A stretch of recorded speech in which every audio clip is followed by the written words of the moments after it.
In the nothingness before the sea, before the sky, there was Tangaloa, who explored the endless vacuum alone.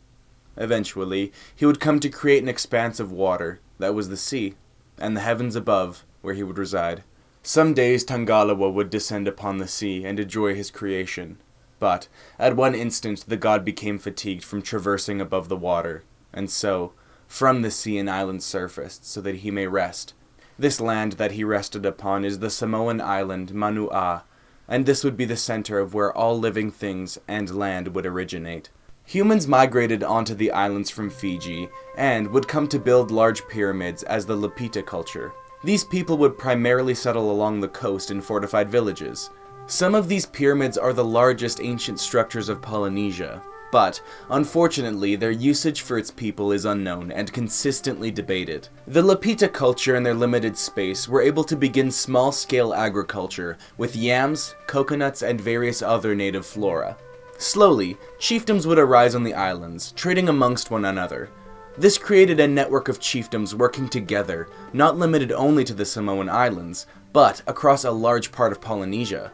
The Samoans held many valuable trading resources on and around their islands, which allowed them to rise to prominence in the Polynesian political sphere. Although, this wasn't all peaceful, as chiefdoms on Samoan Islands fought to rule the land and resources constantly. The chiefdom that came out on top on Manu'a was Tui Manu'a. They were the most powerful chiefdom in the Samoan archipelago at the time. This power also helped the Samoan royal family of Tui Manu'a to head a large confederacy of islands.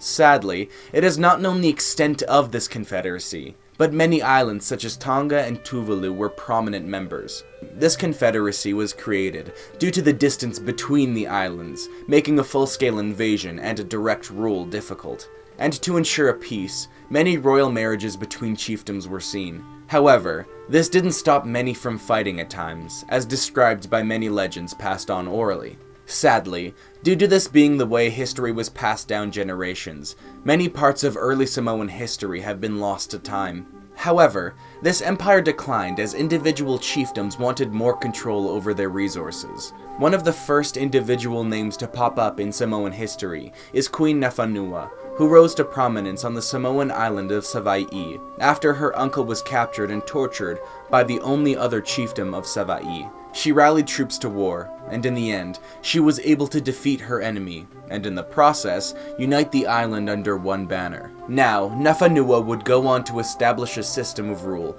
that would be used on the islands for centuries. The system was somewhat decentralized, and power was held in the heads of various large villages to reduce chances of rebellion. Tui Tongan rule came with the intermarriage of the island's monarchy, and Samoa was seen as a sacred place by Tui Tongan rulers. This allowed for Samoa to hold significant influence in Tongan rule over Polynesia. During this time, many royal marriages occurred between the chiefs of Samoa and Tonga, linking the islands further, and the power the Samoans held made them very content and caused very little animosity within the Tongan Empire.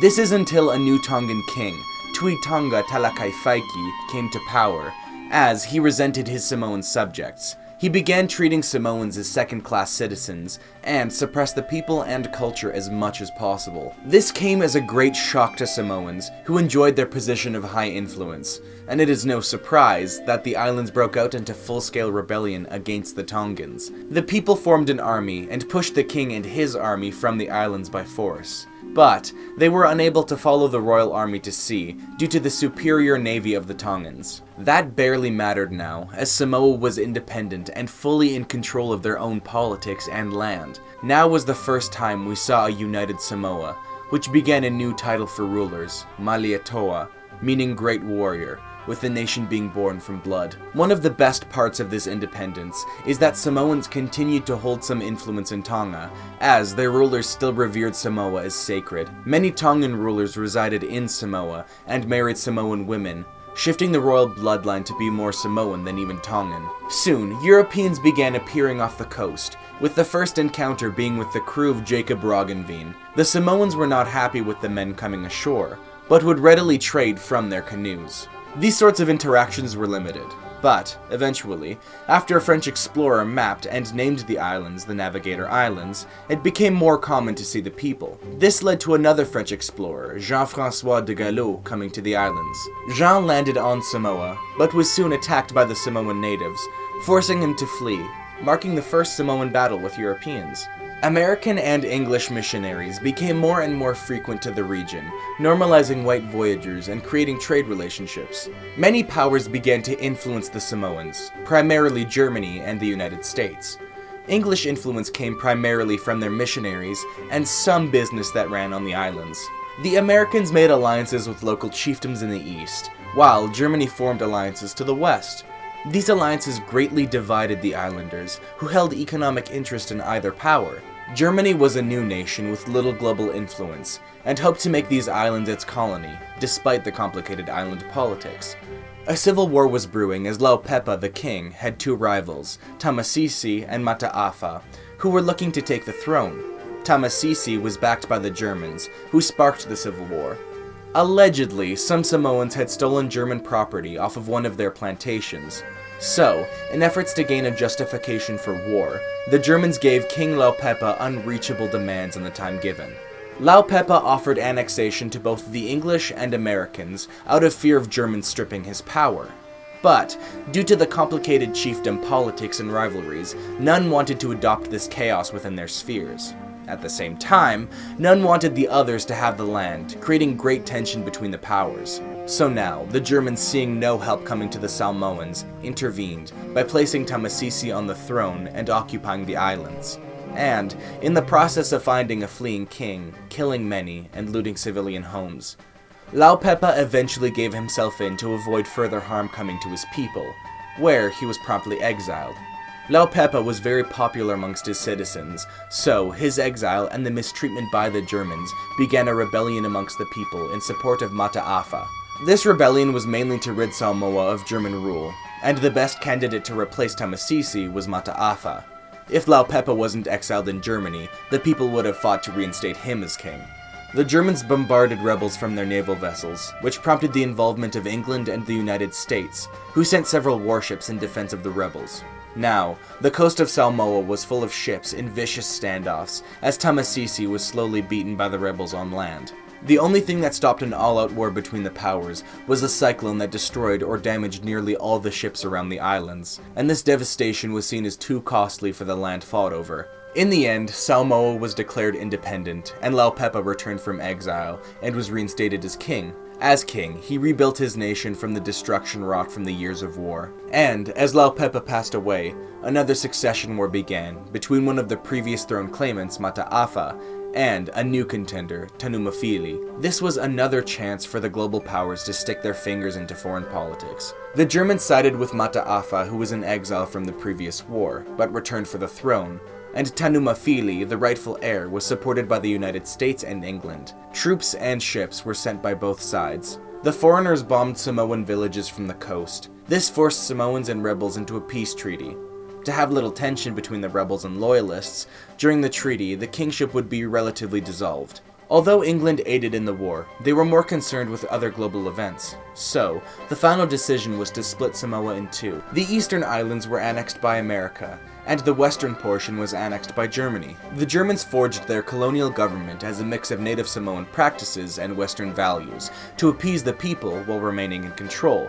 And the German governor was generally respectful of traditions and customs. However, the Germans were still on the islands out of self-interest, and so often ruled disputes in German favor, which caused discontent for a foreign ruler among Samoans. So, it is no surprise that the Mau movement, a group wanting Samoa for Samoans, would arise. The leader amassed an army after the Germans stripped several chiefs of power. So, under the ruse of a meeting to discuss a middle ground, the leader of the movement was lured into a trap. He was forced to disband his armies, and then exiled to another German colony. Almost immediately after the First World War was declared, the New Zealand Expeditionary Force landed in German Samoa with very little resistance. The Samoans were called to aid in the defense of the islands, but none wanted to side with their oppressors, so only around 100 Germans were in the city of Apia. Due to the Germans being so outnumbered, no resistance was offered, but much of the island's technology was sabotaged. The New Zealanders had wanted control over the islands for some time, and so happily occupied Samoa for the rest of the war. Yet, the handling of the influenza pandemic by the governor is often seen as horrid, with a 90% infection rate of Samoans and a 20% death rate. This is heavily juxtaposed by the governor in American Samoa, who kept the islands influenza-free due to preventative tactics. Afterwards, the League of Nations allocated the Western Samoan Islands to New Zealand. But the mismanagement of influenza by New Zealand did not go unnoticed by Samoans, and protests ramped up as the Mau movement rose again. The movement made it to American Samoa, but the Americans swiftly dealt with the dissent before it got out of hand. The Mau in Western Samoa would demonstrate peacefully, but were hated by the New Zealand government. And so, during a Mau march in Apia, the police attempted to arrest the leader Tamasese III. Tamasese and his followers resisted, and police began firing into the crowd, killing Tamasese. The protests soon turned into a riot in response that chased the few police back to their police station. From here, they would fire machine guns into the crowd, dispersing them quickly. This day would come to be known as Black Saturday, mourned by Samoans and looked upon shamefully by New Zealanders. This event would only strengthen the Mau in gaining further public support, while strictly protesting peacefully. The Samoan Islands were barely affected by the fighting of World War II, other than American Samoa being a base for American troops and a repair dock for ships fighting in the Pacific. Both Samoas remained vital in communication across the Pacific, though. The islands of American Samoa were and are largely neglected by America, which has caused rampant poverty and a disproportionate percentage of their population joining the armed forces, hoping to escape their poverty cycle. Western Samoa slowly gained autonomy under New Zealand, all the while their people called for total independence, which, after several attempts, happened peacefully. Western Samoa even eventually joined the Commonwealth of Nations voluntarily. As Samoa had a history of a system near democracy, their transition from a colony to a modern democratic nation wasn't difficult. American Samoa holds a proud position in the space race, as they played a vital role in retrieving the crew of several Apollo missions' splash landings in the Pacific. Soon, universal suffrage would be enacted by referendum, sadly being the most recent non-Middle Eastern country to do so, and the suffrage movement only passed with a 53% majority. Controversy hit the Samoan Islands as Western Samoa decided to change their name to simply Samoa. Many American Samoans felt as though this name change was an attempt to assert Western Samoa as the true Samoa. This led to resentment and legislation stating that American Samoa did not recognize the name change, and that citizens of Western Samoa were not able to own land in American Samoa any longer. Samoa now focused on developing its tourism sector, and developed some infrastructure across the island, both of which increased the quality of life of some citizens. Now, an earthquake and tsunami hit both Samoas, killing around 200, and setting the islands back about $200 million. But the situation could have been much worse, if not for the preventative measures and recognition of early warning signs by professionals. Samoa then, in interest of trade and economic ties with Australia and New Zealand, changed time zones, as being 21 hours behind the time zone of the Pacific nations severely complicated business. So, Samoa simply skipped December 30th entirely. Originally, the time zone was set back due to American involvement and large investments coming from America, rather than New Zealand and Australia. But, as the country divided and became independent, their ties lay with their closer neighbors to the west. The Prime Minister Tuila Epa was nearly assassinated by a conspiracy of 3 Samoan men. Although their motives are not known, it is assumed that it has something to do with Tuila Epa being in power since 1998. A measles outbreak occurred on the islands, and it is assumed to be due to low vaccination rates of the adult population. The Prime Minister declared a state of emergency, and thousands of vaccines were sent by UNICEF. Tuila Epa followed this with legislation that would penalize any parents that refused to vaccinate their children. And just as this outbreak was dying down, there has been suspicion of coronavirus on the islands, which forced the nation to reinstate their state of emergency. But, due to the lack of testing capability and poor infrastructure further from the capital, it is difficult for the nation to respond properly. And that is the state of the nation of Samoa.